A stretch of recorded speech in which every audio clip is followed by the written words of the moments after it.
సత్యమైన వాక్యంలో పరిపూర్ణుడైన క్రీస్తు వారు మనకు కనబడుతున్నారు. ఇప్పుడు బైబిల్ చదివితేనే పరిపూర్ణమైన క్రీస్తు అర్థమవుతాడా, లేదంటే ఈ క్రీస్తు అనగా వేదాల్లో నుండి, ఉపనిషత్తుల్లో నుండి, మిగిలిన మత గ్రంథాల్లో నుండి, ఖురాన్ నుండి కానీ ప్రభువుని గురించి ఇన్ఫర్మేషన్ ఏమైనా ఉంది అవి కూడా మనం ఫాలో అవుతూ ఉండాలా, లేదా పరిపూర్ణమైన క్రీస్తు మనకు బైబిల్లోనే దొరుకుతుందా?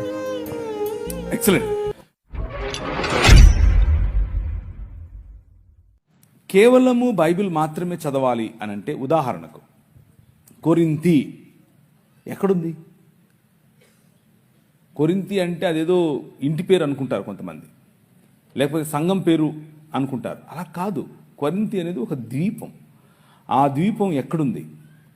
ఆ ద్వీపంలో ఉన్నటువంటి ఆ ద్వీపానికి రాజువరు? ఇవన్నీ తెలియాలి అని అంటే హిస్టారికల్ బ్యాక్గ్రౌండ్ అవసరం. అవి తెలియకపోతే మనం నోటికొచ్చింది లేదా మనకు ఇష్టం వచ్చింది నమ్మేసి అదే దేవుని వాక్యం అనుకుంటాం. అలా ఉండకూడదు. హిస్టారికల్గా అంటే దేవుని వాక్యము ఏ హిస్టరీలో ఎప్పుడు ఎలా రాశారు, ఎవరు రాశారు, ఎందుకు రాశారు అనేది చదవటం, దాని వెనుకున్నటువంటి బ్యాక్గ్రౌండ్ అర్థం చేసుకోవడం చాలా ముఖ్యం. అలా అర్థం చేసుకోకపోతే పెడర్థాలు వస్తాయి. మధ్యధరా సముద్రం ఏంటి, మధ్యధరా సముద్రం చుట్టుపక్కల ఉన్నటువంటి ద్వీపాలు ఏమిటి, ఆ మధ్యధరా సముద్రంలో ఎలాంటి సంస్కృతి ఉండేది, ఆ సంస్కృతిలో ఏం తిన్నారు, ఎలా తిరిగారు, ఏం చేశారు, ఏ సంస్కృతుల్లో ఏ మతాలు ఉండేవి, ఇవన్నీ తెలుసుకోవాలి. దానికి కొన్ని పుస్తకాలు చదవాలి. పుస్తకాలు చదవటం మంచిది, తప్పు కాదు. అవి చదవకుండా కేవలం నాకు బైబిల్ తెలుసు, బైబిల్లో ఉన్నటువంటివే చదువుతాను అని అంటే పెడర్థాలు తీయటం తప్ప దానివల్ల సాధించేది ఏమీ లేదు. పెడర్థాలే వస్తాయి. పెడర్థాలంటే ఏంటి? మనకు తెలియని వాటిని తెలిసినట్లుగా చెప్పడం. దాని కారణంగానే అనేకులు ఈరోజు ఈ సాంస్కృతిక నేపథ్యం తెలియకనే అనేకులు ఈరోజు స్త్రీ గురించి తప్పుగా అర్థం చేసుకుంటున్నారు, ఆరాధన గురించి తప్పుగా అర్థం చేసుకుంటున్నారు. వాళ్ళ మనసులో ఉన్నటువంటి దాన్ని, వాళ్ళ మనసులో ఏదైతే ఆంధ్ర సంస్కృతి లేకపోతే తెలుగు సంస్కృతి ఏదైతే ఉందో ఆ సంస్కృతిని తీసుకెళ్లి బైబిల్ మీద పెట్టి బైబిల్ కూడా ఇలాగే చెప్తుంది అని చెప్పి ప్రయత్నం చేస్తున్నారు. అలా చేయకూడదు. మనము హిస్టారికల్గా అనగా చరిత్ర ఏం చెప్తుంది, చరిత్ర పుస్తకాలు ఏం చెప్తున్నాయి, చరిత్రలో యేసు ప్రభువుని గురించినటువంటి ఆలోచన ఎలా ఉంది, చరిత్రలో క్రైస్తవ విశ్వాసం గురించిన ఆలోచన ఎలా ఉంది, క్రైస్తవులు ఎలా మెలిగారు, క్రైస్తవులు ఎలా పెరిగారు, క్రైస్తవులు ఎలా వృద్ధి చెందారు, ఇవన్నీ తెలియాలంటే బైబిల్ చదివితే సరిపోదు. బైబిల్ మాత్రమే దేవుని వాక్యం, బైబిల్ మాత్రమే దేవుని నోట నుండి వెలువడినటువంటి మనకు అవసరమైనటువంటి బుద్ధివాక్యం, జీవవాక్యం వగేరా వగేరా వగేరా. కానీ దానిని అర్థం చేసుకోవటానికి, దానిని సంపూర్ణ వివరణ మనం అర్థం చేసుకోవటానికి చరిత్ర అవసరం. పురావస్తు శాఖలో వెలువడినటువంటి దాఖలాలు, వాటిని సపోర్ట్ చేయటం కోసం అవసరం. భిన్న మతాలకు ఉన్నటువంటి పుస్తకాలు, ఆ పుస్తకాలు వారి భావజాలం తెలుసుకోవటం కోసం చదవటం అవసరం. అలా తెలుసుకున్నప్పుడు మన భావజాలాన్ని ధైర్యంగా, నిస్సిగ్గుగా అందరి ముందు నిలబడి మాట్లాడగలగటానికి మనకు అవకాశం ఉంటుంది. సో వాటిని చదవాలి. చదవకపోవడం తప్పు, చదవడం తప్పు కాదు, చదవకపోవటమే తప్పు. అలా చదవకుండా ఉన్నవారు అనేకులు ఏం చేస్తారు అని అంటే వారి ఊహ ప్రకారం మాట్లాడతారు. ఊహ ప్రకారం మాట్లాడకూడదు. నిన్న మీరు చూశారు, నేను ప్రజెంట్ చేసిన ప్రతిదానికి ఒక రెఫరెన్స్ ఉంది. వారి పుస్తకం ఏం చెప్తోంది, వారి పుస్తకంలో ఉన్న రెఫరెన్స్ ఇచ్చి మరీ మాట్లాడాను. మనం ఎప్పుడైనా సరే, ఎవరితో మాట్లాడినా సరే ఆధారం లేకుండా ఎప్పుడు మాట్లాడకూడదు. ఆధారం లేకుండా ఎప్పుడు మనం పేలకూడదు. అలా పేలడం వల్ల మనకు మాత్రమే కాదు, మనం నమ్ముతున్నటువంటి విశ్వాసానికి కూడా మనము ద్రోహం చేసిన వాళ్ళం అవుతాం. అలా చేయకూడదు. మనం చదవాలి. అయితే ఎందుకు ఇలాంటి స్టేట్మెంట్స్ కొంతమంది ఇస్తారు అని అంటే, ఫెవికోల్ పూసుకొని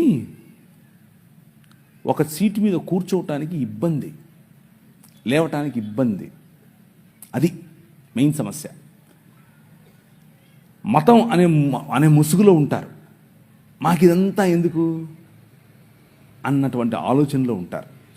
అలా ఉండటం వల్ల కొద్ది రోజులు మీకు పనికొస్తుంది. అంటే మోరల్ గాస్పెల్ చెప్తారు. మొరాలిటీ, నైతిక విలువలు, అంటే ఇప్పుడు చెడు వినవద్దు, చెడు కనవద్దు, చెడు చూడవద్దు, ఇట్లాంటి మాటలు చెప్తారే, అంతవరకే ఆగిపోతారు. అక్కడి వరకే ఆగిపోయేటటువంటి సువార్త మీరు వినాలి అని అంటే ఇలాంటి వాళ్ళు చెప్పేస్తారు. అలా ఉండకూడదు. మనం బైబిల్ అనేది, లేదా బైబిల్లో ఉన్నటువంటి సందేశం మారల్ గాస్పెల్ కాదు. ఇది సృష్టికి సంబంధించినటువంటి సువార్త. సృష్టి యావత్తును ప్రభు అయిన యేసుక్రీస్తు ఏ విధంగా విడిపిస్తున్నాడో ఆ ప్రణాళికకు సంబంధించినటువంటి సువార్త. అది తెలుసుకోవాలి అని అంటే అన్ని రకాల పుస్తకాలు చదవాలి. చదవటం తప్పు కాదు, చదవకపోవటమే తప్పు. చదవకపోవడం వల్ల పెడర్థాలు తీస్తాము. బైబిల్ సంస్కృతిలో మన సొంత సంస్కృతిని, మన సొంత భాషను, ఉదాహరణకు కొన్ని సంవత్సరాల క్రితం తెలుగు రాష్ట్రాల్లో గ్రీకులో ఇలా ఉంది, హిబ్రూలో ఇలా ఉంది అని చెప్తే ప్రజలు నవ్వేవాళ్ళు. ఏంటి ఎప్పుడు చూసినా కానీ గ్రీక్ వెళ్తాడేంటి అనుకునేవాళ్ళు. కానీ వెళ్ళాలి, మనం వెళ్ళాలి, గ్రీకు వెళ్ళాలి, హిబ్రూకి వెళ్ళాలి. అలాంటి భాషలు అనగా ఒరిజినల్ లాంగ్వేజెస్లో ఏమైతే రాసిందో వాటిని తీసుకుని చదివి అర్థం చేసుకుని చెప్పగలగాలి. అలా చెప్పగలిగినప్పుడే మనం ఆథెంటిసిటీ, అంటే మనం చెప్పే మాటలు నిజముగా బలము కలిగినవి అన్నటువంటి సందేశాన్ని మనం ఇస్తున్నాం. ఎందుకు అనంటే ఆదిమ హిబ్రూ, ఆదిమ కొయిని గ్రీకు భాషలో మాట్లాడినటువంటి మాటలను ఆ సంస్కృతిలోనే అర్థం చేసుకోవటానికి రాశారు. వాటిని అర్థం చేసుకోవాలి. సో భాషలు, సంస్కృతి, కట్టడలు, వారి జీవన విధానం, ఇవన్నీ తెలుసుకోవాలంటే పుస్తకాలు చదువుకోకుండా ఎలా? థియాలజీ చదువుకోకుండా ఎలా? థియాలజీ అని అంటే నా ఉద్దేశంలో థియాలజీ చదవాలి, థియాలజీ చదవకూడదు అంటే కొన్ని విషయాలు మీకు గుర్తు చేయాలి. నా ఉద్దేశంలో ఏసీటీసీ, ఏసీఎన్, బీబీసీ ఇలాంటి కాలేజెస్కు వెళ్ళి చదివితేనే థియాలజీ చదివినట్లు కాదు. కొంతమందికి కాలేజీ వెళ్ళే అవకాశం ఉండదు, కొంతమందికి ఆ ఫీజులు కట్టేంత స్తోమత ఉండదు, కొంతమందికి అంత సమయం వెచ్చించే స్తోమత ఉండదు. కానీ థియాలజీ చదవచ్చు. ఎలా చదవచ్చు? అనేక ఉపకరణాలు ఇప్పుడు మనకు అందుబాటులో ఉన్నాయి, అనేకమైనవి. వాటిని తీసుకోవాలి. డిస్టెన్స్ లెర్నింగ్, అలాగే ఆన్లైన్లో ఉన్నటువంటి అనేకమైన మాధ్యమాలు, వాటిని తీసుకోవాలి, చదవాలి. చదివినప్పుడు అవతలి వ్యక్తి యొక్క అవగాహన మనకు తెలుస్తుంది. బైబిల్ అవగాహనకు అవతలి వ్యక్తి యొక్క అవగాహనకు మధ్య ఉన్న వ్యత్యాసం, తేడా మనకు తెలుస్తుంది. తేడా తెలిసినప్పుడు మాట్లాడగలం. తేడా తెలిసినప్పుడు మీ ఉద్దేశాలను సజావుగా అందరికీ అర్థమయ్యే విధంగా పంచుకోవటానికి అవకాశం ఉంటుంది. అలా పంచుకోకుండా నేను పట్టిన కుందేలకు 3 కాళ్ళు అన్న విధానంలో మనం వెళితే అది మనకు అలాగే సంఘానికి మంచిది కాదు. సో మనం తప్పకుండా చదవాలి. మనం తప్పకుండా వేరు రకాలైనటువంటి పుస్తకాలు, వేరు రకాలైనటువంటి అధ్యయనాలు చేయాలి. అలా చేయటం మంచిది. ఇంకేదన్నా? థ్యాంక్ యూ అన్న. అయితే మీరు చెప్పింది చాలా స్పష్టంగా అర్థమైంది. వాక్యమే సత్యము. ఆ సత్యమైన వాక్యాన్ని అర్థం చేసుకోవడానికి మనం హిస్టరీ తెలుసుకోవాలని, కొన్ని బుక్స్ కూడా ఫాలో అవ్వాలని చెప్పారు. అయితే ఇప్పుడు వాక్యమే సత్యమైనప్పుడు ఆ సత్యమైన వాక్యంలో పరిపూర్ణుడైన క్రీస్తు వారు మనకు కనబడుతున్నారు బైబిల్లో. ఇప్పుడు బైబిల్ చదివితేనే పరిపూర్ణమైన క్రీస్తు అర్థమవుతాడా, లేదంటే ఈ క్రీస్తుని వేరే మత గ్రంథాల నుండి, అనగా వేదాల్లో నుండి, ఉపనిషత్తుల్లో నుండి, మిగిలిన మత గ్రంథాల నుండి, ఖురాన్ నుండి కానీ ప్రభువుని గురించి ఇన్ఫర్మేషన్ ఏమైనా ఉందా? అంటే అవి కూడా మనం ఫాలో అవుతూ ఉండాలా, లేదా పరిపూర్ణమైన క్రీస్తు మనకు బైబిల్లోనే దొరుకుతాడా? ఎక్సలెంట్. సో మనము వేరు గ్రంథాలు, వేరు చరిత్ర పుస్తకాలు చదవాలి. చదివినప్పుడు మనకు సంపూర్ణ అవగాహన వస్తుంది అని అంటే దాని అర్థం క్రీస్తుని గురించి తెలుసుకోవటానికి ఆ గ్రంథాలు చదవాలని కాదు. దాని అర్థం దేవుని గురించి తెలుసుకోవటానికి ఆ గ్రంథాలు చదవాలని కాదు. మన ప్రభువు, మన దేవుడు, మన రాజు, ఆ రాజును గురించి తెలుసుకోవడానికి ఇంకే గ్రంథం అవసరం లేదు. ఒకసారి మీ బైబిల్ చూపించండి. ఈ 66 పుస్తకాలు ఉన్నటువంటి నల్లట పుస్తకం చాలు, చాలు, ఇంకేది అవసరం లేదు. 66 గ్రంథాలు ఉన్నటువంటి ఈ గ్రంథములో చెప్పిన క్రీస్తే నిజమైన క్రీస్తు. ఇంకా ఏ గ్రంథం అవసరం లేదు. అవన్నీ చదవాలి. ఎందుకు చదవాలి? వాళ్ళ భావజాలం తెలుసుకోవడం కోసం. అందులో మనం క్రీస్తుని ఎత్తుక్కోవడం కోసం కాదు. అందులో మన క్రీస్తుని ఎత్తుక్కోవాల్సిన అవసరం లేదు. క్రీస్తుని ఎక్కడ ఎతకాలి?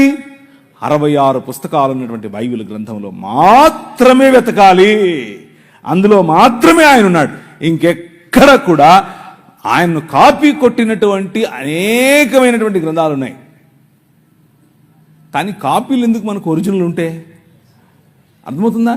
ఒరిజినల్ ఉంటే కాపీ ఎందుకు అవసరం లేదు. నేనేమో వీళ్ళని కాఫీ అడిగాను. కాఫీ అంటే గుర్తొచ్చింది. కాఫీ తాగందే నాకు ఎలా ఉందంటే, ఇంకా నిద్రపోతున్నాను. ఏంటండి రాత్రి మీరు ఆవులించకుండా నన్ను అలా కట్టేస్తారా 11:30కు? నేను ఇంటికి వెళ్ళే వరకు ఎంత అయింది అనుకుంటున్నారు? 12. పడుకునేంత వరకు, రాత్రి పని చేసుకుని పడుకునేంత వరకు ఎంత అయింది అనుకుంటా? 3:30కు పడుకుంటే పొద్దున్నే ఫోన్ చేశారు. అన్నా వస్తున్నావా? నా భార్య అక్కడి నుంచి ఫోన్ చేసి బయలుదేరేవా? అటెళ్ళాలా ఇటెళ్ళాలా? ఇక్కడేమో మీరందరూ లాగెత్తున్నారు, అక్కడేమో నా భార్య లాగెత్తుంది. ఏంటి నా పరిస్థితి? కాఫీ ఇవ్వమంటే వీళ్ళు కాఫీ ఇట్లేదు.